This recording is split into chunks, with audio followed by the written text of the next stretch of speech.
Hey, what's up guys? My name is StevieWunderKid and welcome back to another GTA 5 drifting video. So in light of the recent Dewbauchee themed event week with pretty much all of their cars on discount, I wanted to make a video ranking all of their cars when it comes to drifting using the traditional methods of low grip tires and the mid-drive speed boost, because pretty much all of Dewbauchee's cars are great for drifting besides the Wagner, which isn't going to be covered in this video. The rest of the cars though are pretty much absolute bangers honestly, and this week they're all on sale and a lot of the removed cars are for sale as well, so I figured I'd get this video out there in case you guys wanted to grab these cars before it's too late. I know this video is going up a little bit later than I would have liked to, but I was on vacation this weekend, but still wanted to make this video. I thought it was a good way to ease back into the drifting content on this channel. So unfortunately these discounts will go away and these cars will not be available, at least some of them won't be available after May 29th 2024. So if you happen to watch this video before that date, definitely go and hop on these deals using the guidance that's going to be covered in this video. Even if not, if there's another event week where these cars are on discount, then I feel like this video will be helpful for you guys. So the way this video is going to work is pretty simple. I'm going to show you guys some basic information about each car on screen, while also talking through some pros and cons of each car and where I'd rank them on a tier list. So without any further ado, let's get right into it. Alrighty, so starting off with B tier, because I really couldn't rank any of these cars any lower than B tier. First off, we've got the Rapid GT Classic. Going into some pros about this car is absolutely beautiful. I think it's pretty unique. It's got some good customization as well. Also, outside of drifting, it's a pretty solid contender in sports classics races. I personally like driving this car a lot. When it comes to drifting, this car has really good power with a very strong mid-drive speed boost, and overall when it comes to handling, it's fairly planted, and once you learn how to progressively add angle, it's very rewarding to drift. However, some cons with this car: first off, it is a removed website vehicle, so again, if you have access to the funds, definitely hop on this deal while you can. Some other cons is that this car really doesn't hold that much steering angle in drift. It's kind of hard to add angle. You need to think a lot about how you add angle so that way you don't oversteer, because this car is very touchy and very easy to oversteer with. Overall, the car is fluid because it's a bit heavier, but it still doesn't inspire that much confidence while you're driving it, because again, as I said, it is pretty prone to oversteer, so just think that one through. Next up in B tier, we've got the Dewbauchee Spectre. Some pros about this car is that it's fairly cheap, and when it comes to driving, honestly, this car is super powerful. It's got a pretty nice and strong mid-drive speed boost, which is great. However, some cons is that again, this was another removed website vehicle. Also, the base model Spectre has pretty limited customization. When it comes to drifting, this car is very twitchy because it's got such a short wheelbase, so it is hard to control angle, and it is not very forgiving when it comes to oversteer. It's very prone to spin out, so that's something to keep in mind. Continuing on with B tier, we've also got the Spectre Custom variant. This one has a lot of improvements over the original Spectre when it comes to customization, because it's got the Benny's upgrade, which is awesome. You can throw a lot of unique customization options at this car. Also, like the OG Spectre, it's got a good amount of power, and honestly, for the money nowadays, I'd say it's pretty decently valued. However, in the cons, by extension, it is also a removed website vehicle, so if you don't have access to the Spectre,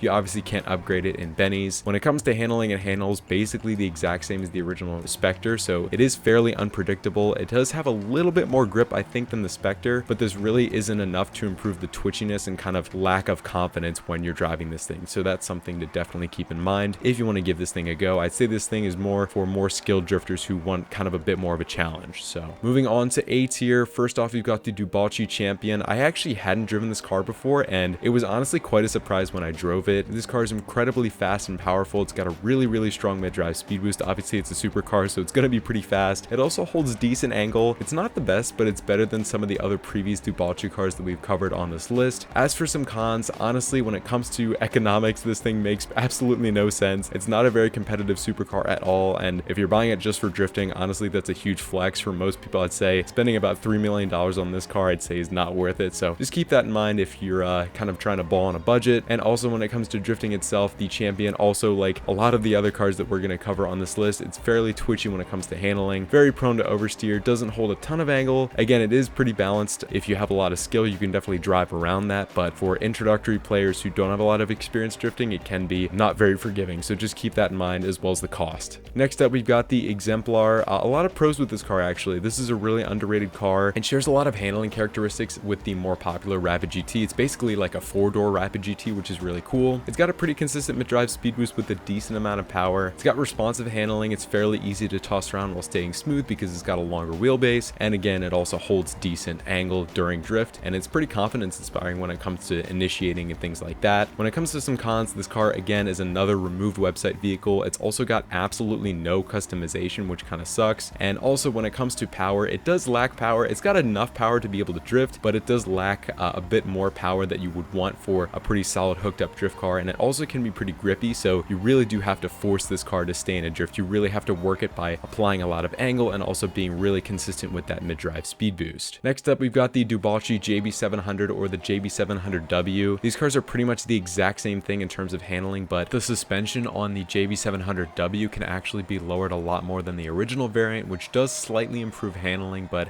again, you are going to have to pay a premium to get access to the weaponized variant for that suspension upgrade, so that decision's really up to you. As for some pros, this is an extremely underrated but unique drift car. I don't think any game you'd have access to an Aston Martin DB5 that can drift as well as it can here in GTA. If you buy the original version of the JB700, it's fairly cheap. When it comes to actual drifting, it holds decent angle. It's not the best, but it's also not the worst. It's honestly pretty balanced when it comes to angle and handling. It's got good power with a fairly strong mid-drive speed boost, and it also is a heavier car, so it feels a little bit more smooth and fluid. You can float the car around a lot easier. It's got a little bit more momentum. Moving on to some cons, the normal variant of the JB700 was a removed website vehicle, so just keep that in mind. There's also no visual customization beyond, of course, the weapons on the weaponized variant. When it comes to handling, it can be really hard to make corrections mid-drift because the handling on this car isn't responsive. It's an older car and it's got a lot of body roll, and especially the OG version of the JB700 is a bit higher off the ground, so that car can be a little bit less responsive when it comes to applying angle when you're in a drift. When it comes to the mid-drive speed boost, it's not the most consistent to hit. You might need to actually tweak your setup that you're following on this car by either stancing the vehicle or changing your setup rather than using low grip, so that way you have a little bit more wheel speed and grip to be able to hit the mid-drive speed boost more consistently. Moving on, we've got the Dewbauchee 770. Some pros about this car is that it's pretty decently priced in the grand scheme of things. It's got a lot of power with a fairly consistent and strong mid-drive speed boost, and honestly, in terms of all of the other Dewbauchee cars we've looked at, it's got fairly smooth handling. It's still agile and easy to throw around, and it's not as prone to be as twitchy or oversteery.